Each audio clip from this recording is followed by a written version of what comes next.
Postal శాఖలో కొత్త notification అయితే రిలీజ్ చేయడం అయితే జరిగింది. ఆల్రెడీ దీనికి సంబంధించిన నోటిఫికేషన్ పీడీఎఫ్ అనేది మన టెలిగ్రామ్ గ్రూప్‌లో పెట్టడం అయితే జరిగింది. ఇంకా ఎవరైనా మన టెలిగ్రామ్ గ్రూప్‌లో జాయిన్ అయ్యలేదో ప్రతి ఒక్కరు కూడా కింద డిస్క్రిప్షన్ లింక్ ఉంది. ప్రతి ఒక్కరు కూడా జాయిన్ అవ్వండి. పీడీఎఫ్ అనేది చెక్ అయితే చేసుకోండి. ఈ వీడియోలో కంప్లీట్‌గా పోస్టల్ డిపార్ట్‌మెంట్‌కి సంబంధించిన కొత్త నోటిఫికేషన్ అయితే రిలీజ్ చేయడం అయితే జరిగింది. దీనికి తక్కువ కాంపిటీషన్ అయితే ఉండడం అయితే జరుగుతుంది. Group C central government jobs notification ఇది 2025 సంబంధించి. మనకు దీనికి 10థ్ పాస్ అయితే సరిపోతుంది. మీకు సాలరీ వచ్చేసి 45,000 వరకైతే మీకు సాలరీ అయితే రావడం అయితే జరుగుతుంది. లాస్ట్ డేట్ వచ్చేసి జనవరి అన్నమాట. దీనికి కంపల్సరీ ఒక ఎగ్జామ్ అయితే ఉంటుంది. Only 1 exam. ఎందుకంటే సెంట్రల్ గవర్నమెంట్ పర్మనెంట్ జాబ్స్. అదే విధంగా 45,000 వరకు మీకు సాలరీ అయితే వస్తుంది కాబట్టి ఒక ఎగ్జామ్ అయితే మీకు కంప్లీట్ అయితే అంటే రాయాలన్నమాట. పర్మనెంట్ ఉద్యోగాలు మళ్ళీ మళ్ళీ చెప్తున్నాను. ఒక ఎగ్జామ్ రాసి మీకు మెరిట్ లిస్ట్‌లో జాబ్ వస్తే అంటే నేమ్ ఉంటే మీకు ఉద్యోగం అయితే ఇవ్వడం అయితే జరుగుతుంది. నోటిఫికేషన్ సంబంధించిన డీటెయిల్స్‌కి వెళ్దాం. నోటిఫికేషన్ సంబంధించి చూసుకుంటే మాత్రం గవర్నమెంట్ ఆఫ్ ఇండియా నుంచి minister of communications, department of post India, the senior manager mail motor service, GPO compound Ahmedabad నుంచి అయితే ఈ నోటిఫికేషన్ అయితే రావడం అయితే జరిగింది. ఇక్కడ నోటిఫికేషన్ సంబంధించి చూసుకోవచ్చు. 15 తారీఖు 12/2025 రోజు అయితే రావడం అయితే జరిగింది. నేనే కొంచెం లేట్‌గా వీడియో చేస్తున్నాను. ఇక్కడ నోటిఫికేషన్ సంబంధించి చూసుకుంటే మాత్రం notification for recruitment of staff car driver ordinary grade in Gujarat circle in department post of up to the year 2019 అని ఉండడం అయితే జరిగింది. అంటే మనకు దీనికి సంబంధించి గుజరాత్ నుంచి అయితే ఈ నోటిఫికేషన్ అయితే రావడం అయితే జరిగింది. ఆల్ ఓవర్ ఇండియాగా దీనికి అప్లికేషన్స్ అయితే చేసుకోవచ్చు. ప్రతి ఒక్కరు కూడా ఇది గుర్తు అయితే పెట్టుకోండి. దీనికి సంబంధించిన సాలరీ చూసుకుంటే మాత్రం staff car driver ordinary grade సంబంధించి బేసిక్ పే అన్నమాట. వీళ్ళు ఇచ్చేదంతా కూడా బేసిక్ పే 19,000 నుంచి 900 నుంచి 63,200 వరకు లెవెల్ 2 ప్రకారము మీకు బేసిక్ పే అన్నమాట. మీకు కింద అన్ని అలవెన్స్ చూసుకుంటే ఇక్కడ అలవెన్స్ చూసుకోవచ్చు. ఇక్కడ ఇవన్నీ ఉండడం అయితే జరిగింది. ఇవన్నీ యాడ్ అయితే మీకు సుమారుగా 45,000 వరకు మీకు సాలరీ అయితే ఉండడం అయితే జరుగుతుంది. ఇక్కడ పోస్ట్ వైస్ గా ఉండడం అయితే జరిగింది. ఎక్కడెక్కడ ఉన్నాయని సూరత్‌లో ఇవన్నీ కూడా ఉండడం అయితే జరిగింది. ఓవరాల్‌గా ఇక్కడ పోస్టుల విషయం చూసుకుంటే మాత్రం 45 48 పోస్టులు అయితే ఉండడం అయితే జరిగింది. ఇక్కడ క్యాస్ట్ వైస్‌గా ఉండడం అయితే జరిగింది. అలాగే ఎక్స్ సర్వీస్ మ్యాన్ వాళ్ళకు 2 పోస్టులు అన్నమాట. ఇక్కడ చూసుకోవచ్చు. ఏ విధంగా ఇక్కడ UR, EWS, SC, ST, OBC ఈ విధంగా అయితే ఉండడం అయితే జరిగింది. మీ క్యాస్ట్‌లో మీకుంటే మీరు అప్లై చేసుకోవడానికి ట్రై చేయండి ఈ నోటిఫికేషన్ సంబంధించి. ఈ నోటిఫికేషన్ సంబంధించి ఏజ్ లిమిట్ చూసుకుంటే ఎవరైతే 18 ఇయర్స్ ఉండి అలాగే 27 బిలో ఉంటారో వాళ్ళందరూ కూడా ప్రతి ఒక్కరు కూడా అప్లై అయితే చేసుకోవచ్చు. ఒకవేళ 27 కన్నా ఎక్కువ ఉంటే మాత్రం ఇక్కడ ఏజ్ రిలాక్సేషన్ కూడా ఉంది. ఓబీసీ వాళ్ళైతే 3 ఇయర్స్ ఎక్స్‌ట్రా ఉంటుంది. అంటే 30 ఇయర్స్ వరకు అప్లై చేసుకోవచ్చు.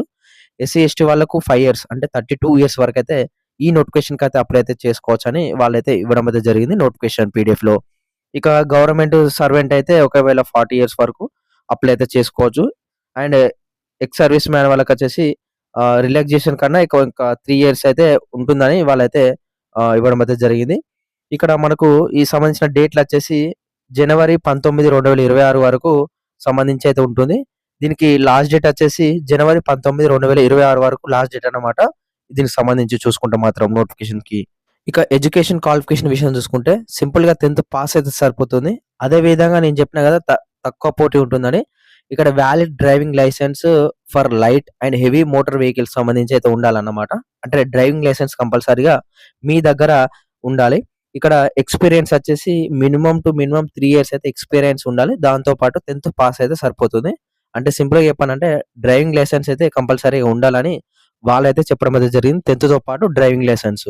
ఓకేనా. లైట్ అండ్ హెవీ మోటార్ సంబంధించి అయితే ఉండాలని వాళ్ళైతే చెప్పడం అయితే జరిగింది. దీనికి సంబంధించిన సెలక్షన్ ప్రాసెస్ విషయం చూసుకుంటే మాత్రం సెలక్షన్ ప్రాసెస్ 2 స్టేజ్‌లలో ఉండడం అయితే జరుగుతుంది. స్టేజ్ 1 వచ్చేసి మీకు ఎగ్జామ్ అయితే కండక్ట్ అయితే చేస్తారు.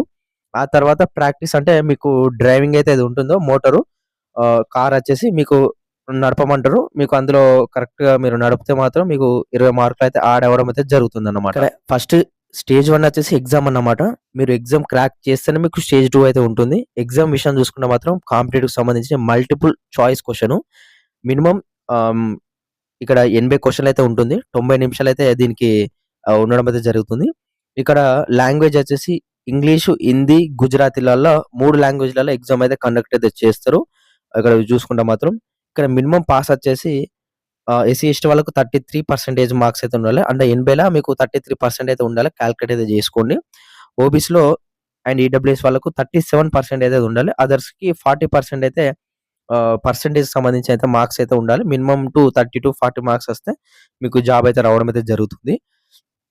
ఇక చూసుకుంటే మాత్రం స్టేజెస్ 2 సంబంధించి చూసుకుంటే మాత్రం మీరు ఏదైతే ఉంటుందో డ్రైవింగ్ సంబంధించి ఆ మార్కులతో పాటు ఈ మార్కులు కూడా మీకు యాడ్ చేసి మీకు మెరిట్ లిస్ట్ అయితే తీస్తారు. మెరిట్ లిస్ట్‌లో మీ పేరు ఉందంటే మీకైతే జాబ్ అయితే ఇవ్వడం అయితే జరుగుతుంది.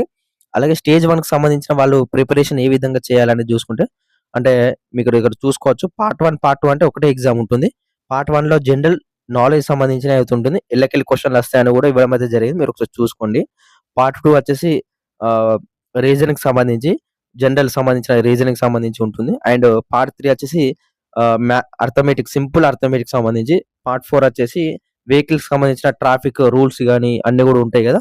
దానికి సంబంధించిన నాలెడ్జ్ అయితే కంపల్సరీగా ఉండాలి. అట్లయితేనే మీరు పాస్ అయ్యే అవకాశం అయితే ఉంటుందన్నమాట. అప్లికేషన్ ఫీ వచ్చేసి ఇక్కడ రూ. 100 ఫీ పేమెంట్ అయితే చేయాలి. అంటే ఈ అప్లికేషన్ ఫార్మ్ అనేది మీరు ఆఫ్‌లైన్ ద్వారా మాత్రమే అప్లై చేయాలి. అంటే పంపియాలన్నమాట. లాస్ట్ డేట్ వచ్చేసి జనవరి 19, 2026కి సంబంధించి అప్లికేషన్‌కి సంబంధించిన సెండ్ చేయడం. అప్లికేషన్ వీడియో సంబంధించి చూసుకుంటే మాత్రం ఇక్కడ మీరు స్పీడ్ పోస్ట్ కానీ, రిజిస్టర్ పోస్ట్ కానీ ద్వారా కూడా మీరు పంపియచ్చన్నమాట. ఇక్కడ అప్లికేషన్ సంబంధించిన కిందికి స్క్రోల్ చేసుడుతోనే మీకు ఇక్కడ కనబడబోతే జరుగుతుంది.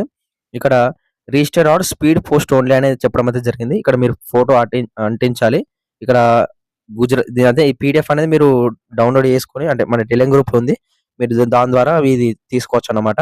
ఇక్కడ మీకు బేసిక్ డీటెయిల్స్ అయితే ఉంటుంది. ప్రతి ఒక్కరు కూడా బేసిక్ డీటెయిల్స్ మీ 10థ్‌లో ఏ విధంగా ఉంది, డ్రైవింగ్ లైసెన్స్‌లో ఏ విధంగా ఉంది అనేది మీరు కంప్లీట్‌గా చూసుకుంటూ ఒకటికి 2 సార్లు మీరు ఫిలప్ అయితే చేయాలన్నమాట. ఈ పీడీఎఫ్ అనేది మన టెలిగ్రామ్ గ్రూప్‌లో ఉండడం అయితే జరిగింది. గవర్నమెంట్ ఆఫ్ ఇండియా నుంచెల్లి డిపార్ట్మెంట్ ఆఫ్ పోస్ట్ నుంచెల్లి వచ్చిన నోటిఫికేషన్ ఇదే అన్నమాట. కంప్లీట్ డీటెయిల్స్ అనేది చెప్పడం అయితే జరిగింది. మీకేమైనా డౌట్స్ ఉంటే మాత్రం నాకు కింద కామెంట్ చేయండి. మీకు కంపల్సరీగా రిప్లై అయితే ఇస్తాను. అలాగే నాకు పర్సనల్‌గా మెసేజ్ చేయాలనుకుంటే ఇన్‌స్టాగ్రామ్ పేజ్ ఉంది. ప్రతి ఒక్కరు కూడా జాయిన్ అయ్యి అక్కడ నాకు మెసేజ్ అయితే చేయండి. మీ డౌట్స్ అనేది క్లారిటీ అయితే చేస్తాను. కింద డిస్క్రిప్షన్‌లో లింక్ అయితే ఉంది. అండ్ ఫైనల్‌గా చెప్పేందంటే ఇంత వీడియో. Thank you.